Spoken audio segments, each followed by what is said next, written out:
So again, we're going to be shifting now to, I'll get you to work on your, the other aspects of the image. So it's probably going to be either leaves or flowers, depending on what you're working on, or the little piece of clockwork in the skull piece and the human skull piece. So you may or may not need to clean off your palette again once you finish with the skull. But definitely you want a clean brush. Probably, again, you're going to be using the smaller of the brushes, and I'd maybe jump to sort of a smaller flat and maybe like a smaller round as well, just those two for the greens. And we're going to be taking a similar sort of approach with the flowers or the leaves as you work on them, in that we want to kind of think about the general fall of light over that aspect of the image. So if I blur my eyes when I'm looking at my skull with ivy, I can sort of pick out these notes of very sort of bright, vivid green. So they're going to be my strongest mixtures of green. And then other parts of the greens will go just a bit duller, might go a bit darker. Some portions, because the ivy is sort of multicolored, some parts of it are kind of more of a pale, light yellow, rather than that intense green, depending on where it's catching light. Sometimes with leaves as well, you get light will shine. You're looking at a leaf that has light shining through it, and that will change the color. So you want to just blur your eyes and look for the major sort of tones. But we probably don't want more than 4 or 5 color mixtures for the green leaves for this. We just want to kind of mix up a color that we can use in multiple places, anywhere where it occurs. So the 3 leaves in, for example, in the deer skull on the left-hand side of the skull, if I blur my eyes, they're all roughly the same color green. So I can just patch them in as the same green. Or a lot of the more vivid greens in the center of the leaves section, they're all quite similar to each other. So I can pop them in at the same time as the same value. And it's going to be a little bit messy. It's not going to be super neat, our leaves. They're something that we're definitely going to build later in the sort of coming weeks, and not something that we're going to be able to get down or get super accurate this week. I mean, you can. It's not that you can't do that, but the approach we're using is more of a gradual approach where we build. We build from simple to complex. And the advantage of it is it just makes things a lot more straightforward and a lot less complex. A lot less difficult to do, I should say. But it does make things less complex as well. So we're at about 52 now. So yeah, I've cleaned my brushes off. And for mine, it's going to be primarily, as I say, Prussian blue, cadmium yellow mixtures that I'm going to be using for my greens. If you're working from a different reference, the longer leaves in the second reference are going to be, again, Prussian blue, cad yellow, but the flowers, you're going to be needing to use a mixture of cadmium red and cadmium yellow primarily, shifting from, if they've got more yellow, they're going to have more cadmium yellow.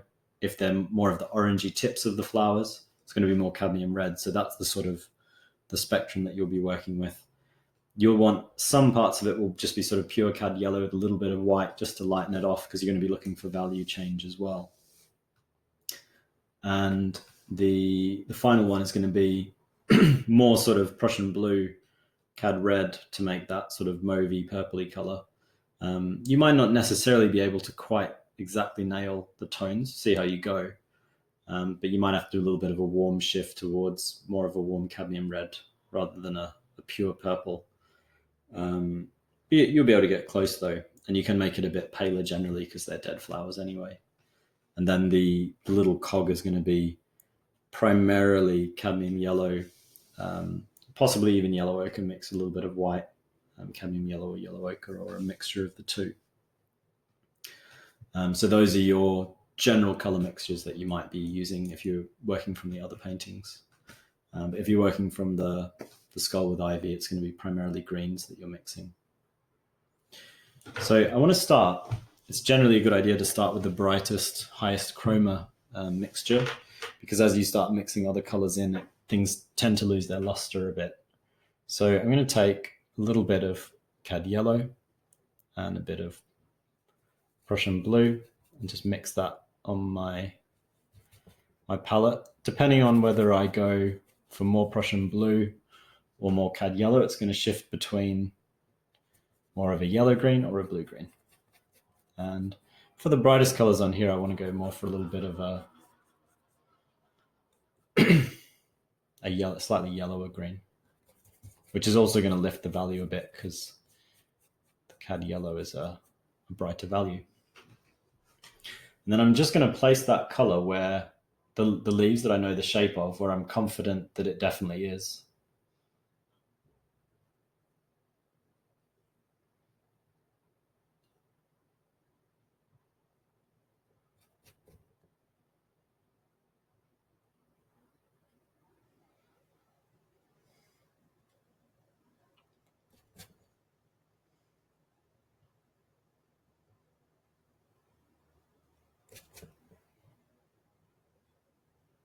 It's always a good idea to mix up a color and then just look for everywhere that it occurs in the painting and get it blocked in at the same time.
So that's about it for the places where that color occurs.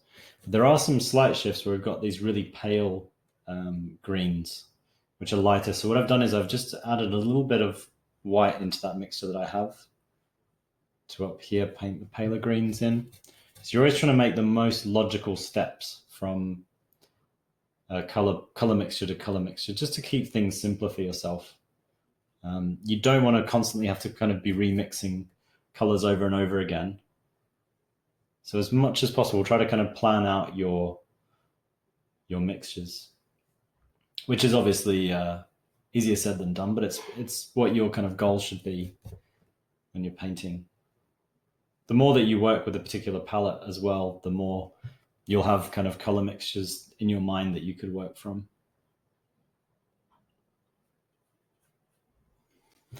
And if there are some sections where you're missing kind of leaves or details, when you first sketched it in, don't worry too much. We'll be able to go back in and kind of add leaves over next week. So just focus on trying to figure out and establish just the right values and colors for these leaves,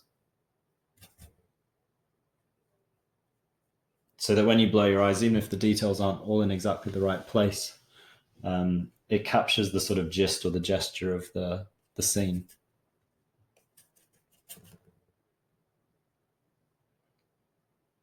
So I'm now starting to kind of mix some more variations. So if I see a green that looks a little bit more yellow and darker, I can add a bit of yellow ochre or cad yellow to it.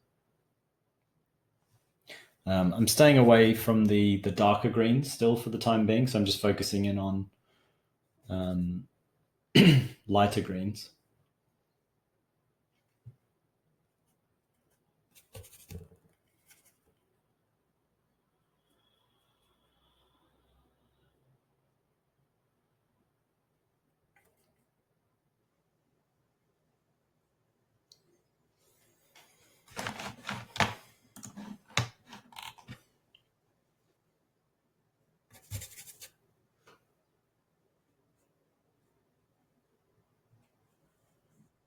Again, because it's trickier to shift from a light mixture to a dark mixture.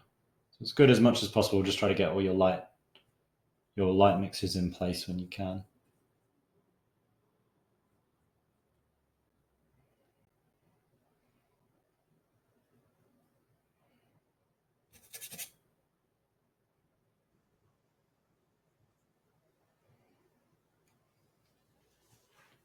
So it's not too bad for all my light mixtures, so I can go in and just make a kind of darker green up now.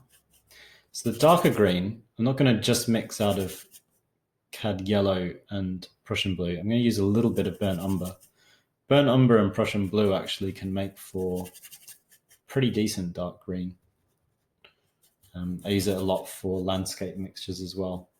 So it can make for a sort of fairly foresty dark green, which is what we're after for the leaves that sort of have particularly darker patches or that go into shadow.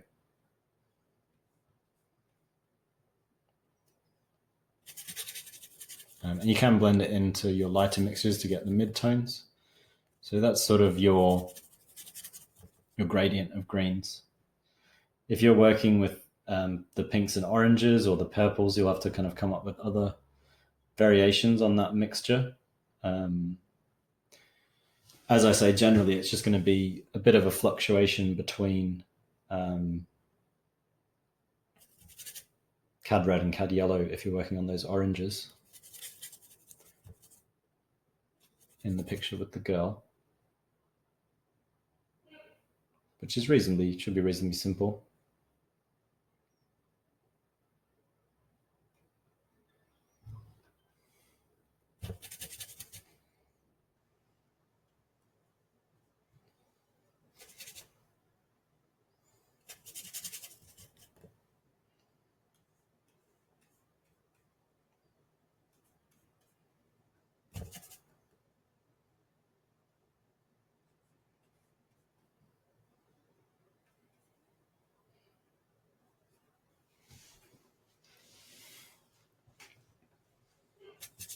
If you're working from the kind of more mauvey purples, you might need to incorporate a bit of Prussian blue, white, and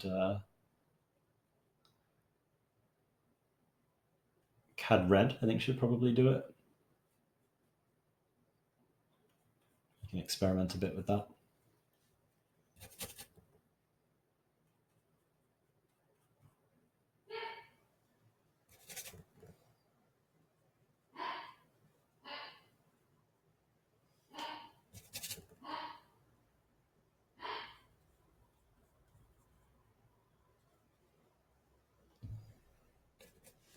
So now I'm mainly focusing on these kind of notches of dark green within the ivy, which is sort of a mid-tone color, not so much a shadow exactly.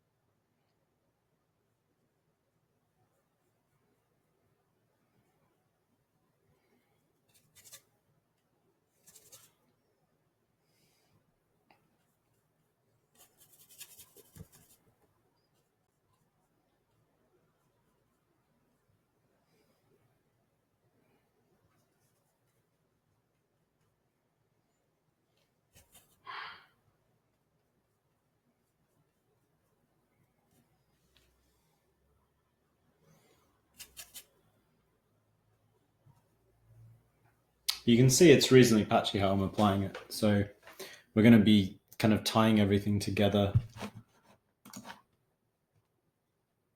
in the next session.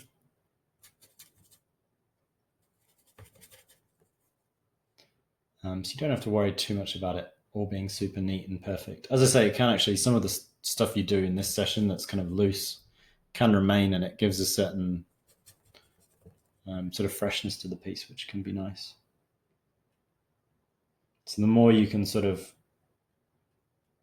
develop this kind of looser style, it can give you more variety in terms of expression, because you can always make stuff more detailed. You can't always make it more or looser. You can't make it looser necessarily.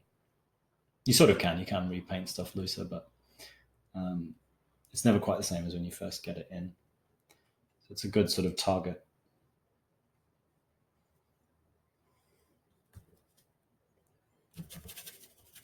Just going to mix up some slightly darker greens now.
So it's getting to a point now, if I blow my eyes, where mostly everything's in place. So we're not far off what we're trying to achieve for dead coloring.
try to adjust my...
So I've got about sort of 15, 20 minutes left.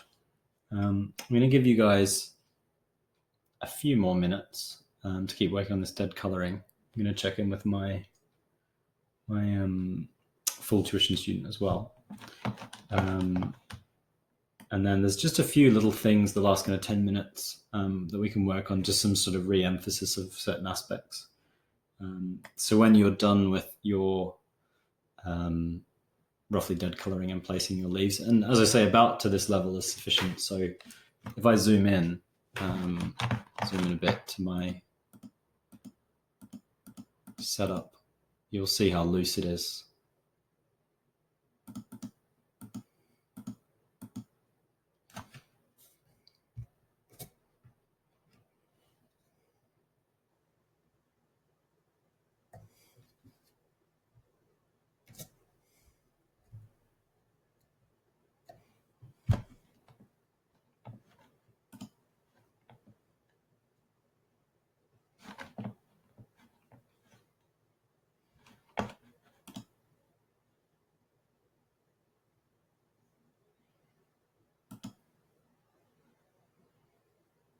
So you can see it's really not particularly tight at all, the rendering of the leaves at this stage.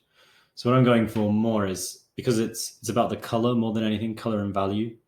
The approximate placement is important, obviously, to then render over.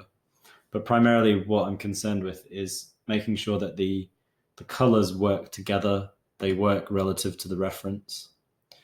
I've not even gone in and painted like the twigs or anything, because they're pretty close to, they're not that far off what they actually need to be ultimately anyway, so I've left them. There are some places where things aren't quite fully stitched together around about the skull, but the important thing is the overall impression. So if I blur my eyes, it sort of holds together okay as an image, and that's what you're going for at this stage. So it can be loose, it doesn't have to be super tight, it just needs to be roughly in the correct place. It needs to feel like sort of, if you were to blur your eyes, it wouldn't necessarily look that different from the finished painting. But that then gives you something to build on top of. So once this is dry, next week when we come back to it, we've got something really sort of solid to work with, something to render over the top of. So rather than trying to jump straight into rendering all the details wet into wet, which is quite tricky, we've got this kind of dry, very well established underpainting that's simple, reasonably effective, and has all the information we need to kind of go in. Like I can go in and paint all these leaves or kind of make them neater, make them the right shape. It's also important that you remember the colors that you used as your mixtures. So try to remember, how did you mix your oranges, your ready oranges, if you were doing those flowers, or how did you mix your greens for the leaves? How did you mix the colors for the dried flowers or the piece of clockwork? If you can remember those mixtures, then you can fall back on them in the next 2 sessions. So it just keeps everything nice and efficient in terms of the technical side of things, and you can focus more on the expressive side of things and your brushwork and so on. So yeah, I'll let you carry on for a little bit and check in with my student. And then we'll do just a little bit more, I'll do a little bit more refinement, just some touch-ups of things that have kind of maybe lost a bit of clarity. But yeah, I'll be back in a sec. I'm just going to zoom my camera back out a bit.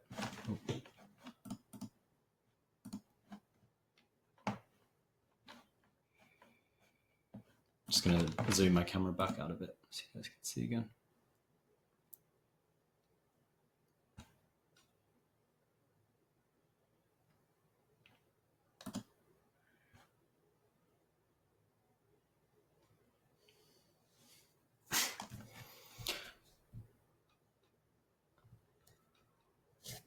So it should be just about there. We've just got about 10 minutes or so left.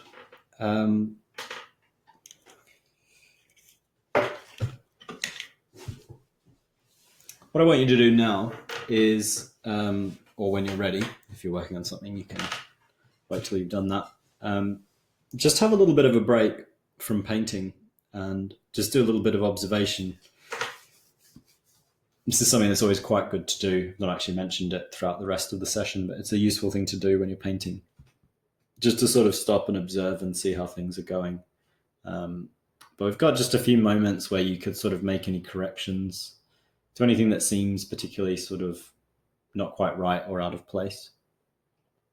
But it's good to sort of just totally stop yourself from painting and have a good sort of look, but look at the reference and look at your painting and see how they compare. And look for anything that you might need to change. So I'll let you do that for maybe like 2 minutes or so. And then I'll just talk.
So hopefully you've all had a little bit of a look and think about your work.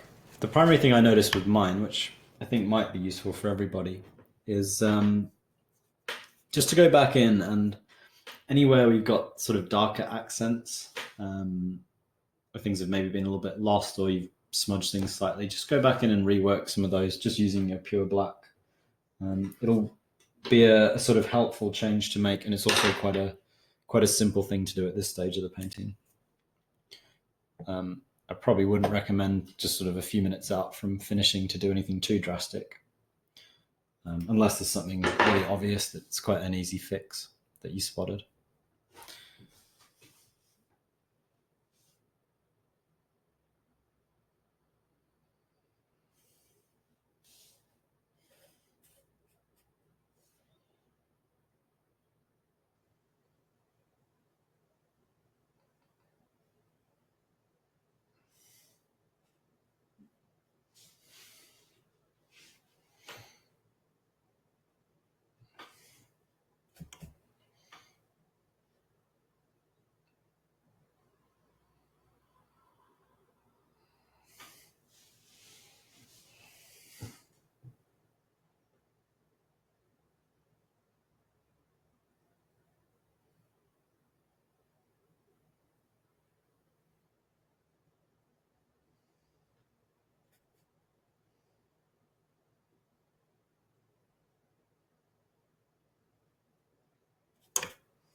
Yeah, so I think for mine, that's about it, I think. So I'm just going to use the last few minutes to go over sort of the rough plan, how we're going to build on this the next couple of weeks. And also just talk to you about storing the painting between sessions. So,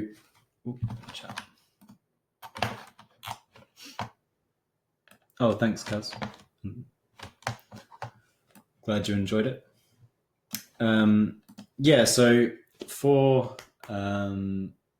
storing it, basically just let it dry is all we're doing. So it should definitely dry between now and then. Sometimes in winter, titanium white can take ages to dry, depending on how cold where you live is. But yeah, it should definitely be touch dry.